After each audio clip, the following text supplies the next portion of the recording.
노동자들을 조직한다고 할 때 노동자들은 어디에 있어요?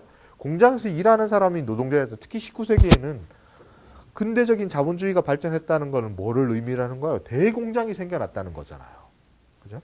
장인들이 한 10명, 15명 모여서 장인과 도제가 수공업적으로 만드는 게 아니라 대공장이 만들어진 게 자본주의 발전인 거예요. 그리고 그 자본주의 발전의 부산물이 노동자 계급의 등장이잖아요. 그리고 이 노동자 계급은 당연히 대공장 안에 있기 때문에 상당히 동질적인 대규모의 사람이 등장한 거야.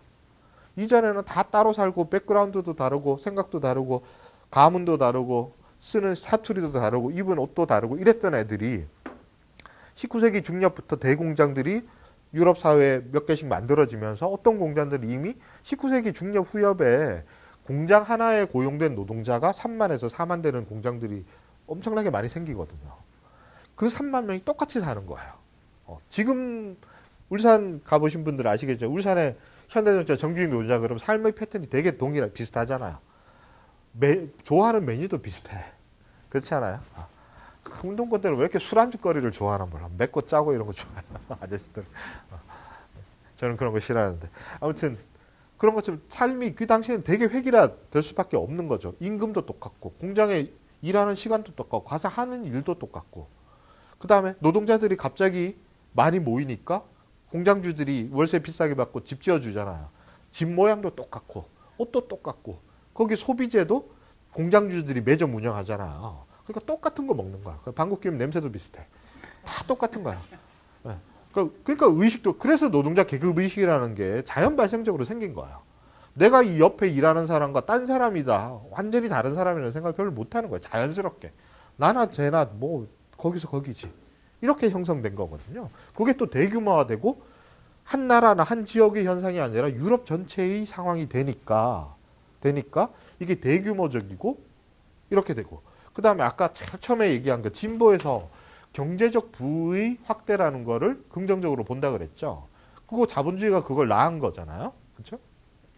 근데 자본주의적 경제의 부의 확대는 바로 중앙 집중적 생산이 가능해지면서 가능해진 거죠. 대공장이 3만 명, 4만 명을 고용하는 공장이 돌아가려면 중앙 집중적 경영을 해야 되잖아요. 그렇죠? 그러니까 이 조건 속에서 노동운동이 이루어지는 거는 당연히 그 조건의 어떤 형태를 성격은 다르고 지향은 다르지만 유지할 수밖에 없는 거예요. 자, 그런데 아나키즘은 바로 그걸 다를 거부한 거예요. 그러니까 어떻게 보면 이런 방향보다는 그 반대 방향의 경향을 점점 띄게 되는 거예요. 그래서 지금도 흔히 말하는 반자본주의적 노선, 21세기인 지금 한국 사회에서도 반자본주의적 경향을 띠는 입장들 중에 아까 생태주의 같이 좀 복고주의적 가치 지향을 지니는 사람들은 대체로 정치적으로는 아나키즘과 공명하지 않아요. 그게 본질적으로 연결되는 거예요. 자본주의라는 체제를 거부하는데 자본주의라는 체제가 가지는 모든 것을 거부하다 보니까 자본주의가 낳은 정치적 결과가 아까 뭐라 그랬죠? 근대 민족국가라고 그랬잖아요. 그러니까 근대 민족국가 거부해. 그 다음에 근대 민족국가가 작동하는 의회민주주의뿐만 아니라 거대한 행정적인 조직 다 거부해요. 이러니까 소규모 공동체, 국가도 없고 소규모 공동체. 그 다음에 이런 자본주의 체제가 돌아가려면 대중화된 지식, 그리고 그 지식의 전달 장치로서 학교 필요하잖아요. 그 보통 교육이 그래서 나오는 거잖아요. 그래서 초등학교 다 만들어서 노동자들 애들한테 글자 다 가르쳐진 거잖아요. 그죠? 대규모 노동자들을 만들어내야 되니까. 자본가놈들이 노동자 새끼들을 뭐 줬다고 학교 지어줬겠어요? 부려먹으려고 지어준 거지. 그렇잖아요. 뭐 제가 항상 잘 드는 예인데 우리나라 고교 평준화 누가 한 거예요? 박정희 때 한 거잖아요. 왜? 중화학공업 위주로 경제발전 급속하게 해야 되니까. 중화학공업이라는 게 뭐예요? 대규모 공장에서 대규모인 노동자들, 획일적인 노동자들이 필요한 시스템이잖아요. 그거 빨리 길러내야 되니까 옛날같이 엘리트 교육하는 옛날엔 고교 입시제니까 그건 일제잔재잖아요. 소수의 엘리트에서 행정관료들, 총독부 관료들 뽑으면 되는 교육 시스템이거든요. 지역마다 명문고 있고 경기고 뭐 경북고 뭐 광주일고 있는 거는 총독부에서 일할 행정관료만 뽑으면 되니까 나머지 놈들은 그냥 셈하고 글자만 가르치면 되니까 이렇게 만들었던 건데 중화학공업은 기술 수준이 필요하잖아요. 노동자들도 기술 수준이 어느 정도 높아야 되잖아요. 그러니까 학교로 치면 고졸 정도의 기술 수준이 있는 노동자가 수백만이 대규모로 빨리 만들어져야 됐던 거예요. 그러니까 이 사람이 평등주의적인 사람이어서 고교 평준화를 한 게 아니고 그 노동력의 재생산이 교육이니까 자본주의 사회에서. 그래서 고교 평준화를 했고 근데 우리나라 산업의 기술 수준이 더 높아지니까 고졸 정도의 기술로는 안 되죠. 그러니까 적어도 전문대졸이나 대졸 정도의 획일적인 대규모 노동력이 필요했기 때문에 대학을 정원을 늘린 게 전두환이잖아요. 그게 대학 졸업 정원제잖아요. 그때 대학 정원이 2배 이상 늘어나잖아요. 그래서 지금 우리나라 대학 진학률 7, 80%가 된 게 전두환 때문에 그렇게 된 거잖아요. 그러니까 박정희 전두환이 뭐 노동자 새끼들 뭐 좋다고 대학까지 가라고 부추겼겠어요. 대학 가 말도 안 듣고 데모나 하고 이러는데 노동자가 필요하니까 노동자를 재생산하기 위해서 그런 구조를 만든 거 아니에요. 그러니까 아나키즘은 이런 획일적인 대규모의 공교육 시스템, 대규모 공장, 그 다음에 근대적 국가를 구성하는 의회제와 행정 조직 이런 거를 다 거부하는 거예요. 이게 다 억압이라고 보는 거죠. 그렇게 되니까 자본주의라는 역사적 조건과 그 조건을 긍정적으로 계승하는 사회주의적 지향과는 반대의 방향을 지향할 수밖에 없는 거예요. 그러니까 이걸 알아야 되지. 이걸 그냥 진공 상태 속에서 얘네들은 권위를 좋아하는 애들이고 아나키스트는 주로 그렇게 얘기해요. 막스주의자는 원래 권위적인 놈들이야. 얘네들 자기들은 자유로운 영혼이야. 그 사이의 갈등으로 본단 말이에요. 그게 아니라 역사적 조건에 대한 이해의 차이예요. 그러니까 막스주의자는 기본적으로 우리가 현실적으로 처해 있는 역사적 조건이 어떤 것이고 그거에 대한 이해를 통해서 새로운 사회를 건설하는 방향을 가진 거고 이 사람들은 역사적 조건을 개무시하고 그냥 자기들이 바람직하다고 생각하는 가치를 주장한 거야. 물론 이제 이게 되게 단순화해서 하는 얘기예요. 이 차이였다는 거예요. 그래서 이 사람들이 막스주의자들이 자기들을 막스 앵겔스는 자기를 뭐라고 불렀겠어요? 과학적 사회주의자라고 불렀어요. 그게 바로 과학이라는 거예요. 현실이 실제로 어떠한가를 온전히 이해하는 것에서 변혁운동이 출발해야 된다는 입장. 근데 여기는 도덕적 주장만 하지. 근데 실제로 아나키스트들이 주장하는 이상사회와 이 사람들이 주장하는 이상사회는 물론 어떤 점에서는 다르면 상당 부분 거의 겹쳐요. 거의 똑같이 둘 다 공산주의를 지향한단 말이에요. 그래서 상당히 흡사한 그 정치 노선임에도 불구하고 가장 근본적인 차이는 이 사람들은 윤리적 가치만을 강조하고 이 사람들은 현실에 대한 객관적 이해를 바탕으로 어떤 사회를 지향하는지가 결정돼야 된다는 거예요. 그러니까 현실에 대한 과학적 이해와 도덕적 가치 지향이 그러니까 통일되어 있는 게 막스주의고 여기는 현실에 대한 과학적 이해가 빠져 있는 거예요. 근데 이때 과학적 이해 중에 막스주의자들이 보기에 제일 핵심적인 건 뭘까요? 아까 자본주의라고 그랬잖아요. 우리가 학문 분과 이름으로 치면 이거는 뭐에 대한 거예요? 경제적인 문제죠. 그렇죠? 네. 경제적인 문제, 사회에 대한 이건 정확한 얘기는 아닌데 경제학적 접근이 사회를 과학적으로 이해하는데 제일 핵심적인 접근법이다. 이거를 주장하는 사람들이고 이거를 거부하는 사람들이었던 거예요. 그러니까 이 차이이지 이 사람들은 권위와 자유의 억압을 주장했고 여기는 자유와 탈권위를 주장했기 때문에 두 개가 차이가 난 거 아니라는 거예요. 그러니까 지금도 그런 식으로 호도 많이 하죠. 그러니까 아까 제가 나이 얘기 왜 했냐면 지금 우리나라 젊은 세대, 진보 진영, 좌파 진영의 젊은 세대들은 이 입장에 가깝고 저희 또래들은 이 입장에 가까워. 이게 세대차나 마치 권위 대 탈권위의 대립처럼 자꾸 지배계급이 몰아가요. 그게 아닌데. 그러면서 물론 그런 측면도 있죠. 꼰대들 성격 이상한 사람들 많잖아요. 운동권에. 이상한 사람들이 더 많은 것 같아요. 저는 솔직히. 저는 그 운동권들이 꿈꾸는 사회를 같이 만들고 싶은데요. 그 사회에서 같이 살고 싶진 않아요. 별로. 이웃하며 살고 싶지 않아요. 좋은 세상 오면 저는 이민 갈 거예요. 고기까지만 하고 이민 갈 거예요. 그런 차이로 자꾸 몰고 가는 거예요. 제가 막스주의에서 계보를 자꾸 그리는 이유, 갈라진 계보를 그리는 이유가 이런 착각을 좀 바로잡고 싶은 거예요. 제가 처음에 얘기했던 용어의 혼란이 바로 이런 것 때문에 생기는 거예요. 사실은 그 차이는 진짜 차이는 딴 데 있는데 그게 다른 입장 차이 때문에 그 노선의 차이가 있는 것처럼 자꾸 호도한단 말이에요. 그러니까 이런 거 우리가 좀 이해하고 극복해야 되는 문제인 거죠. 그래서 사실은 탈권위를 주장하지만 실제로는 경제에 대한 이해를 포기해요. 그럼 뭐가 남아요? 윤리적 이상만 남는 거예요. 그러면 결국 어떤 문제를 낳는? 이거 막스 앵겔스가 한 말이에요, 실제로. 아나키스트들은 윤리적 이상을 정치적으로 해결하는 것만 강조하니까 결국은 경제 문제를 도외시해. 그래서 말로는 세상을 막스주의자들보다 더 급진적으로, 더 근본적으로 세상을 뒤엎는 혁명을 주장하지만 실제로 뭐는 그대로 남는다는 거예요. 자본주의라는 가장 근본적인 틀은 그대로 남겨둔다. 그래서 혁명을 주장하지만 사실은 자본가들의 앞잡이 노릇을 의도와는 다르게 할 수밖에 없게 된다. 이런 얘기를 하는 거죠. 지금 한국 사회에서도 똑같죠. 제일 급진적 얘기하는 사람들 있잖아요. 언론에 이름 많이 내는 자기가 좌파다 이러면서 그런 사람들 많죠. 근데 그 사람들이 공통된 특징은 경제 얘기를 안 해요. 심지어 신자유주의도 그게 경제적 현상이 아니래요. 이게 문화적 현상이고 이게 이데올로기적 현상이라고 얘기를 한단 말이에요. 그러면 신자유주의에 대한 경제적 극복은 사라지게 돼. 그럼 누구만 좋아요? 자본가들만 좋죠. 왜? 자본가들은 경제적 관점에서 오직 접근하잖아요. 자본가들이 이데올로기적으로 노동자 계급을 자기들이 노예처럼 만들고 싶어서 그 권력욕에서 사업해요? 그럼 미친 놈이 어딨어. 근데 반대하는 사람들은 자본가들이 우리를 노예처럼 만드는 정신을 조작하는데 초점을 맞추고 싸워요. 그것도 아주 중요한 사회적 문제이긴 하지만 그게 본질은 아니잖아요. 또 비슷한 사례가 이런 거예요. 우리 이주노동자 문제 얘기 많이 한단 말이에요. 우리나라에 특히 이주노동자 안에서도 인종차별, 한국 사람들 정말 이상해. 자기들이 백인 다음에 2등이라고 생각하는 이상한 의식이 있잖아요.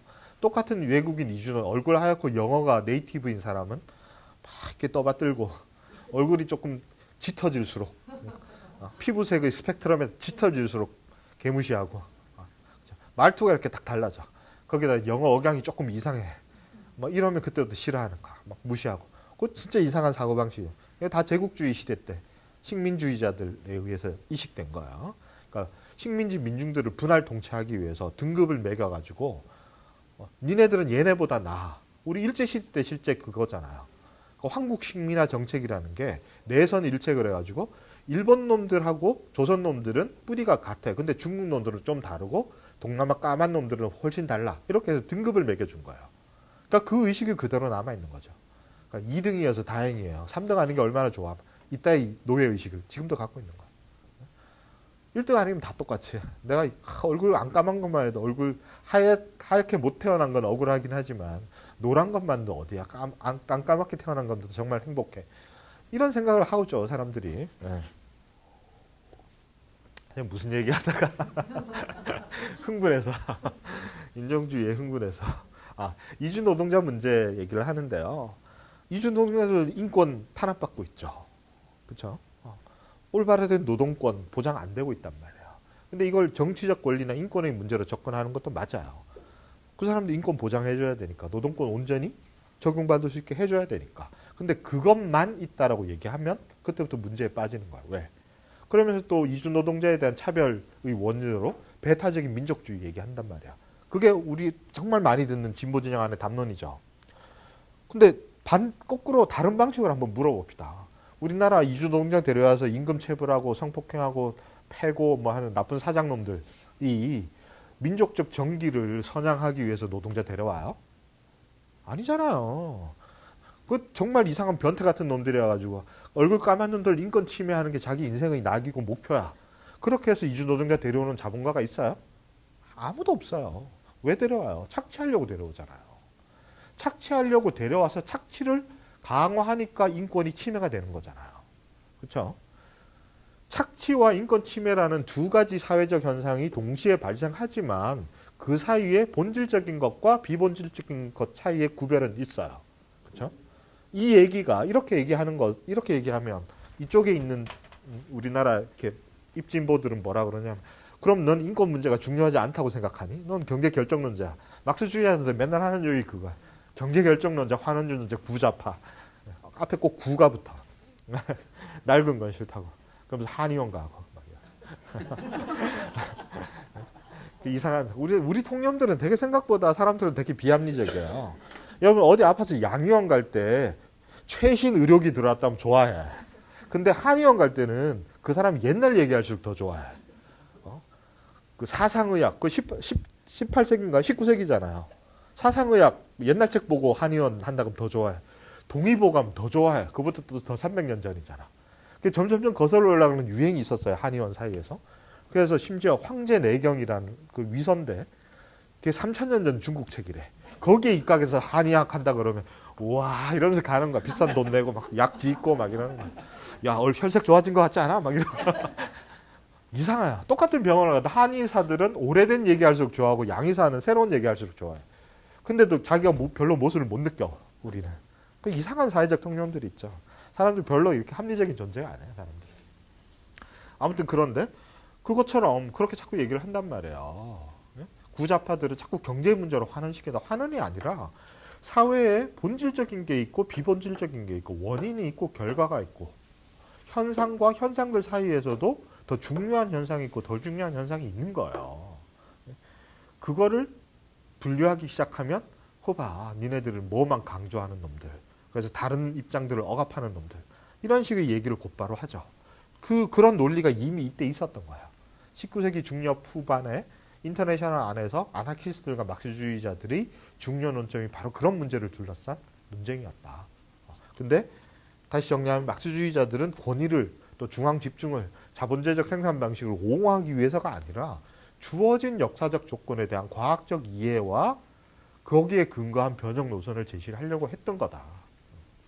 그 차이 때문에 이 차이가 벌어진 거고, 자본주의적 생산 양식의 높은 생산력이라는 긍정적 요소를 어떻게 착취와 억압이 발생하지 않는 민중적인 방식으로 전환할 것인가에 대한 고민이 막스주의의 노선이었고, 아나키즘의 노선은 기존의 사회의 부정적인 측면을 보고 사회 전체를 완전히 제로로 돌려버리는, 완전히 그 땅바닥으로 돌려버리고 새로 모든 것을 만들고자 하는 노선이었고, 그 과정에서 경제에 대한 인식을 배제하면서 결국은 자본주의적 생산 양식이라는 더 근본적인 틀에 대한 비판을 제기하지는 못하게 된다. 이런 얘기예요. 그런데 이제 이 노선이 왜 사라지냐면, 얘네들이 효과적으로 잘 방어하고 설득해서 얘네들을 철들게 해준 게 아니라 저절로 사라져요, 사실은. 왜 저절로 사라질까요? 자본주의가 더 발전하니까. 네. 그러니까 이런 주장은 사실은 소생산자, 그러니까 자기 땅을 가지고 농사 짓는 농민들이나 중소농민들이나 장인 같은 소생산자들의 이데올로기여서 실제로 유럽 안에서도 농업의 비중이 높거나 그 전문적인 기술을 갖고 있는 장인들이 많이 사는 지역에 주로 아나키즘이 퍼져나가고, 산업화가 대규모로 일어난 지역에서는 막스주의가 훨씬 영향력을 강하게 가지게 되는데, 유럽 사회가 급속하게 산업화되니까 당연히 이 노선은 힘을 잃게 되는 거예요. 이거 자체가 역사적 산물이란 걸 아주 쉽게 보여주는 사례죠. 자, 그런데 이 자본주의는 발전하는데 동시에 아까도 몇 번 얘기한 것처럼 근대적 민족 국가라는 것이 자본주의를 보충하는 정치적 틀로 성장을 하게 된 거예요. 근데 그 과정에서 노동자들이 힘이 세지니까 자본가 계급의 힘을 압박하게 되죠. 그래서 자본가 계급이 타협안을 내놓을 수밖에 없도록 몰아붙이게 되는 거예요. 그래서 자본가 계급이 현 상황이 근본적으로 뒤집어지는 걸 막기 위한 몇 가지 절충안을 내놓게 되는데, 그 절충안들 중에 핵심적인 게 뭐냐? 국가가 노동자 계급에게 이익이 되는 일들을 하는 거예요. 크게 정치적인 것과 경제적, 사회적인 걸로 나눠볼 수 있는데, 정치적인 거는 바로 보통선거권을 확대시키는 거예요. 그러니까 노동자들에게도 투표권을 주는 거. 이전에 이제 우리가 아는 근대 민주주의 혁명이라는 것이 영국, 프랑스에서, 미국에서 일어나지만 상당히 제한적인 거예요. 여성도 차별하고 연령 차별은 지금도 하는 거지만 아주 중요한 차별이 뭐냐 하면 재산의 정도에 따라 투표권을 줬거든요. 그러니까 과거에는 신분에 따랐다면 그 19세기에는 재산을 얼마 이상 소유한 사람에게만 투표권을 줬고, 그거를 점점 확대시켜 나갔어요. 노동자 계급이 투정해서. 그래서 노동자 계급에게도 투표권을 주는 방향으로 나가게 된 거거든요. 물론 이때도 여성은 계속 배제돼서 여성은 20세기에 와서야 투표권을 가지게 되죠. 여성이 보통선거에 참여한 거는 100년도 안 됐어요. 온전히 다 한 건 1960년대에 와서야 뭐 이렇게 되는 건데. 아무튼 이렇게 되니까 노동자 계급 스스로 또는 노동자 계급의 이해관계를 대변하는 사람들이 정치 활동을 합법적으로 하고 의회에 진출해서 국회의원이 되고 또 장관으로 입각하기도 하고, 그리고 그 사람들이 주도해서 노동자를 보호하는, 노동자의 권익을 신장하는 법률을 만들고 행정적으로 그걸 실현할 수 있는 체제도 만들고 할 수 있는 세상이 실제로 오죠. 상당 부분 그게 확대가 되는 거예요. 그래서 정치적 민주주의가 확대되면서 노동자 계급의 목소리가 합법적인 정치의 영역 안에서 보장되도록 만들어주는 거. 물론 그것도 이제 아주 피비린내 나는 싸움의 결과로 쟁취한 걸 저절로 준 게 아니라 싸워서 얻어낸 거긴 하지만 어쨌든 결과적으로 확대되니까 야, 이거 국가라는 틀, 또 의회제, 특히 의회제라는 틀이 노동자 계급에게 상당히 유용한 거다라는 상식적인 판단이 널리 퍼지게 돼요. 그건 뭐 당연하죠. 이거 통해서 얻을 수 있는 게 많으니까. 우리 지금도 경험하잖아요. 합법주의, 의회주의라는 유혹은 상당히 강력한 거예요. 우리가 정말 파업 몇 번을 해도 못 얻은 거를 국회의원 한 사람 밀었더니만 그 사람이 가서 했더라. 이런 얘기 흔히 하죠. 그 유혹은 상당히 강한 거예요, 사실은. 그게 의미 없는 것도 아니고 상당한 효과를 발휘하기도 해요. 제한적이긴 하지만. 그래서 그런 목소리가 이제 커지는 거였죠. 그게 불과 뭐 20, 30년 만에 일어난 변화이기 때문에 훨씬 더 파급 효과가 컸겠죠. 20년 전하고 비교하면 세상이 너무 변한 거야. 그 다음에 또 하나는 그 비스마르크의 복지 정책과 비슷하게 국가가 노동자 계급의 경제적 조건을 향상시켜주기 위한 후원을 하는 거예요. 그 중에 그것도 여러 가지 방식이 있는데 막스주의 노동자 운동 진영 내에서 국가를 통해서 노동자 계급의 경제적 지위를 향상시키는 여러 가지 방안들이 나오는데 그중에 제일 유력했던 게 뭐냐 하면 생산자 협동조합 노선인 거예요. 그거를 주장했던 사람이 라살레라는 독일 사람이거든요. 이 라살레라는 사람이 실제로 독일에서 상당히 많은 노동자들을 조직해서 노동운동의 제일 대표적인 지도자가 돼요. 그러니까 이 사람은 어떤 주장을 하냐 하면 막스보다 몇 살 어린 사람이에요. 그래서 막스의 공산당 선언 같은 걸 읽고 감명을 받아서 노동운동을 한 사람인데 막스주의 주장들 중에 중요한 거 몇 가지를 상당히 많이 수용을 해요. 핵심적인 건 뭐냐 하면 자본주의가 발전하는 건 좋은데 생산력이 증대되는 건 좋은데 왜 문제가 생긴다고 보죠? 막스주의는 근본적으로 생산 수단을 자본가들이 사적으로 독점하기 때문에 문제가 생긴다고 보는 거거든요.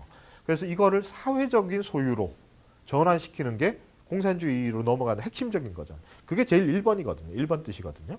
그걸 동의해요. 그러니까 노동자 계급이 생산 수단을 소유해야 노동자들이 사회적 경제적 지위가 향상될 거라는 입장은 동의를 해요. 그럼 그걸 어떻게 노동자 계급이 어떻게 그거를 소유하게 되느냐? 막스주의자들은 혁명을 통해서 빼앗아야죠. 근데 지금 얘기한 그 의회주의가 확산되면서 이거 우리 꼭 안 빼앗아도 노동자 계급이 가져올 수 있는 방법이 있는 것 같은데 어떻게 가져오니? 그러니까 우리가 돈 가지고 공장 지으면 되잖아. 지금 저 박원순이 하는 협동조합이 딱 그거 아니에요. 그러니까 우리가 사장이 되면 되잖아. 이 얘기를 한 거야. 근데 첫 번째 현실적인 문제는 뭐냐 하면 돈이 없는 거야. 사장이 되고 싶은데 나도 창업하고 싶은데 협동조합 하고 싶은데 노동자 계급이 지금도 노동자들은 파업기금도 제대로 없지만 그때는 훨씬 열악했잖아요.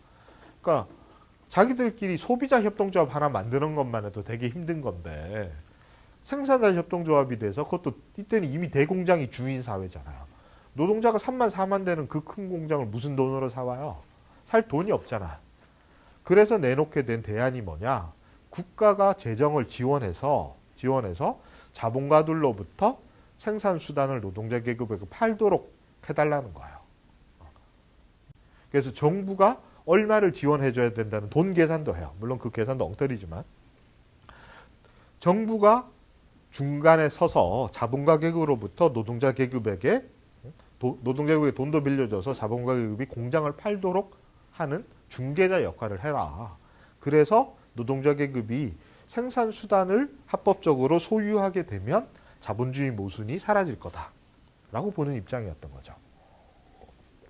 그래서 이 모델은 국가가 가운데 있고 근데 국가의 특징은 뭐냐면 이게 중립적이어야 돼. 누구의 편도 아닌 중립적인 게 한편에서는 자본가, 한편에서는 노동자를 중간에서 중재하는 모델. 이런 삼각형을 그린 거예요. 이게 노사정위원회의 모델이잖아요. 그죠? 이 타협주의, 이걸 이제 코퍼라티즘이라고 불러요. 이 노선.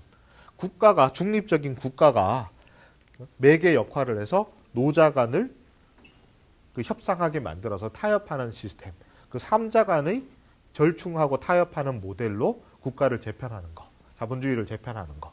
이게 이제 코퍼라티즘 모델이에요. 이게 이제 라살레에 의해서 제일 체계적으로 또 영향력 있게 제시가 됩니다. 그러니까 이 입장을 바로 국가주의라고 불렀어요.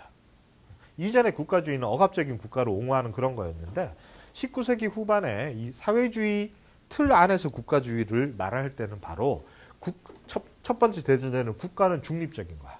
그리고 이 중립적인 국가가 자본가와 노동자를 타협시키는 매개 역할을 해서 노동자 계급이 생산수단을 소유할 수 있게 하는 시스템. 이게 이제 국가주의였던 거죠.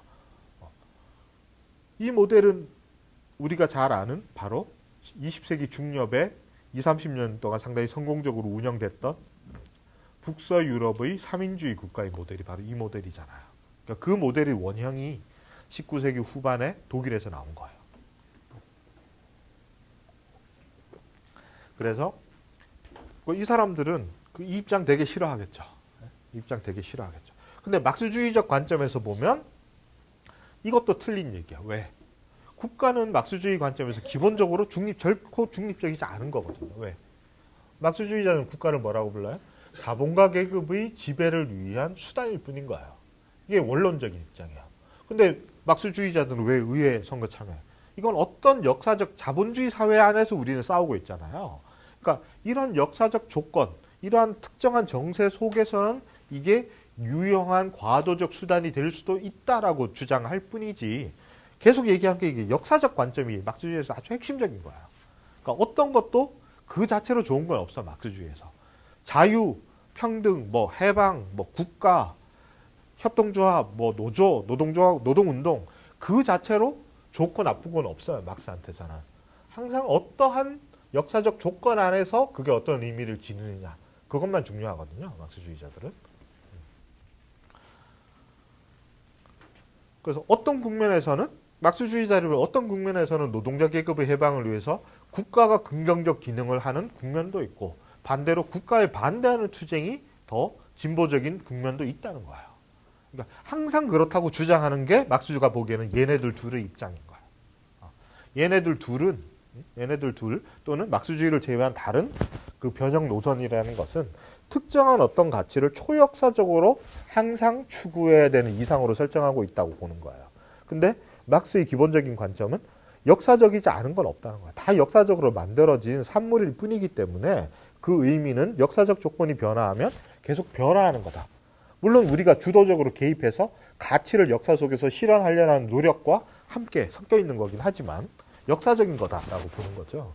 그래서 19세기 후반이라는 당시의 그 역사적 조건에서는 막스주의자들은 국가가 노동자 계급의 권익을 신장하고 정치적 힘을 확대하는데 유용한 수단일 수는 있다라고 봐요. 그런데 문제는 뭐냐면 막스주의 진영 안에서 이 목소리가 점점점 세져서 완전히 이쪽으로 넘어가 버리게 되는 거예요. 그 논쟁이 바로 아까 얘기했던 수정주의와 분할, 정통파 수정주의 분할이 바로 이 문제 때문에 생겨나는 거예요. 국가라는 것을 효율적으로 잘 사용하면 노동자 계급에게 이로운 게 될 수 있는데 이거 왜 우리가 왜 포기하냐. 그러니까 막스주의 안에서 이쪽으로 기우는 사람들은 정통파를 뭐라고 불렀겠어요? 아나키스트라고 부른 거예요. 니네들은 아나키즘에 빠져가지고 그딴 소리 하는 거다. 막스주의 핵심은 여기에 있다. 라고 이쯤에 있는 사람들이 주장하게 된 거죠. 그래서 자기들이 옳다고 주장해야 되는 걸 여기 있는 사람들이 나머지를 전부 다 얘네들이다. 아나키즘과 한통속이다. 이렇게 비판하게 된 거예요. 그 논쟁이 19세기 후반에 유럽에서 제2인터내셔널이라는 조직 안에서 아주 핵심적으로 아주 치열하게 논쟁이 벌어지게 됩니다. 그래서 요 주제를 둘러싼 4가지 논쟁이 벌어지고 이 4가지 논쟁의 결과 아까 봤던 나중에 공산주의로 발전하는 노선과 삼인주의로 발전하는 노선이 갈라지게 돼요. 사실 막스주의 150년의 역사에서 제일 큰 분할은 이거예요. 지금도 20세기 내내 막스주의 큰 흐름은 소련 공산주의와 서유럽의 삼인주의로 크게 나눠졌잖아요. 그 사이에 있는 다양한 입장들은 세력이 너무 약했기 때문에 사실은 얘기 안 해도 되는 거야. 제일 큰 틀에서 두 입장을 갈라놨던 논쟁이 바로 이때 벌인 요 사이에 있는 막스주의의 어떻게 보면 애매한 입장 때문에 이 안에서 이 두 경향 사이, 특히 얘네들과 막스주의의 사이의 차이점, 이게 부각되는 논쟁이 그 당시 19세기 후반 유럽이라는 특수한 상황에서 일어난 몇 가지 역사적 사건들을 마주치면서 논쟁으로 발전하게 되고 이게 결국은 정치적 분열로 나가게 됩니다.